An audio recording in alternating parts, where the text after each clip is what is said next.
The screen fades in slowly with soft piano music playing in the background. A gentle voice begins to speak, welcoming everyone watching from around the world, thanking them for clicking, for listening, for giving a few minutes of their life to a story that is not just about music, but about hope, courage, and a dream that refused to die.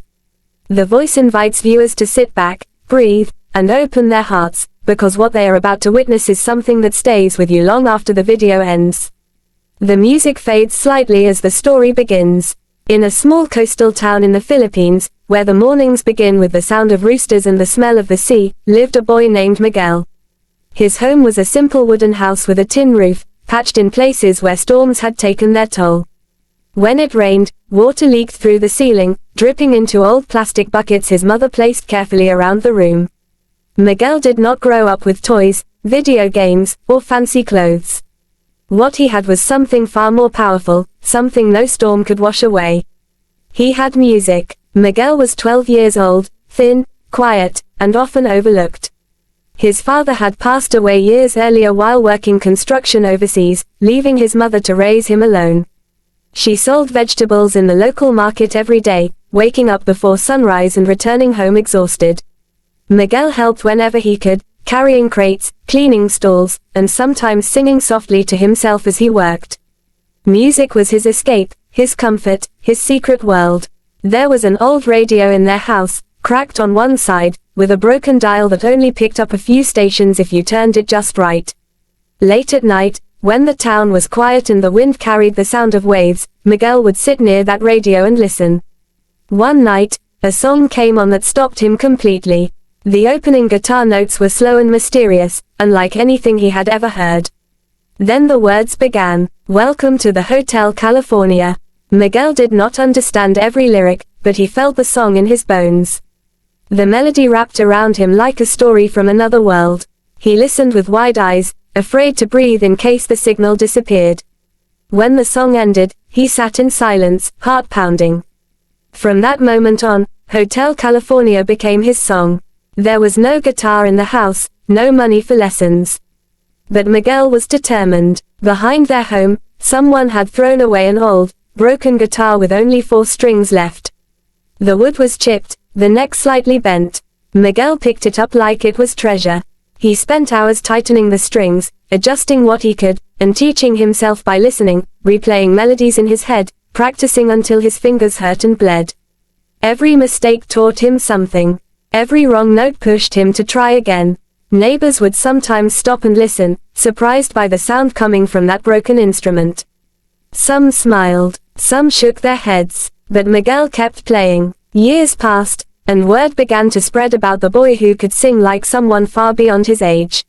One afternoon, a teacher at his school showed him a video on her phone. It was a talent show from another country. Bright lights, judges, cheering crowds. Miguel watched in silence, eyes fixed on the screen.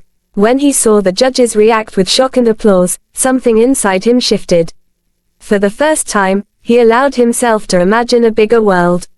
Months later, a local audition was announced for an international talent show holding open tryouts in Manila. The cost of travel alone was impossible for Miguel and his mother.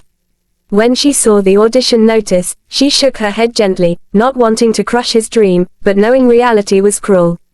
That night, Miguel sat quietly with his guitar, playing Hotel California softer than ever. His mother listened from the doorway, tears forming in her eyes. The next morning, something incredible happened. Neighbors who had heard Miguel play over the years came together. A small donation here, a few coins there, someone offering a ride, another offering food for the journey. It was not much, but it was enough. Miguel and his mother traveled for hours, holding on to hope with every mile. The audition day arrived. The venue was massive, filled with nervous voices, laughter, tears, and dreams hanging in the air. Miguel stood in line wearing a simple shirt and worn shoes, gripping his guitar tightly. Other contestants glanced at him, some curious, some dismissive. He did not care. He closed his eyes and imagined the waves back home, the old radio, the broken guitar that started it all. Then his number was called. The stage lights were blinding. The judges sat before him, including Simon Cowell, known for his honesty, his raised eyebrows, his reputation for saying what others would not. Simon leaned back in his chair, glancing at Miguel briefly, clearly unsure of what to expect. Miguel introduced himself softly, voice trembling but steady enough to be heard. He spoke about his mother, his home, and his love for music. Simon asked what he would be singing. When Miguel answered Hotel California, there was a pause. A song that legendary, that difficult, sung by a young boy with a broken guitar. Simon raised an eyebrow. The room went quiet. Miguel took a deep breath and began to play. The first notes were gentle, careful, but confident. The melody flowed smoothly, filling the room. Then he sang. His voice was raw, emotional, and haunting. It did not sound rehearsed. It sounded lived in. Every lyric carried weight, as if Miguel had traveled that long desert highway himself. People in the audience stopped breathing. The judges leaned forward. Simon's expression changed slowly, from doubt to curiosity, from curiosity to disbelief. By the time Miguel reached the chorus, the room was completely silent except for his voice and that old guitar. When he finished, there was a moment of stillness. Then the room exploded. The audience stood up, cheering, clapping, some wiping tears from their eyes. One judge covered her mouth in shock. Another shook his head, smiling. Simon Cowell remained seated for a second longer, staring at Miguel as if trying to understand what he had just witnessed. Then Simon stood up. He walked closer to the stage, microphone in hand. He admitted that he had not expected that. He said he had heard that song many times, by many talented singers, but never like that. He told Miguel that his voice was honest, that it carried pain, hope, and truth. He called it unforgettable. Miguel's hands shook as the judges gave their votes. Every single one was a yes. When the final decision was announced, Miguel broke down in tears. His mother rushed to the stage, holding him tightly as the crowd applauded. That performance traveled across the world in hours. Millions watched. Comments poured in from every country. People said they felt something real again. They said they remembered why music mattered.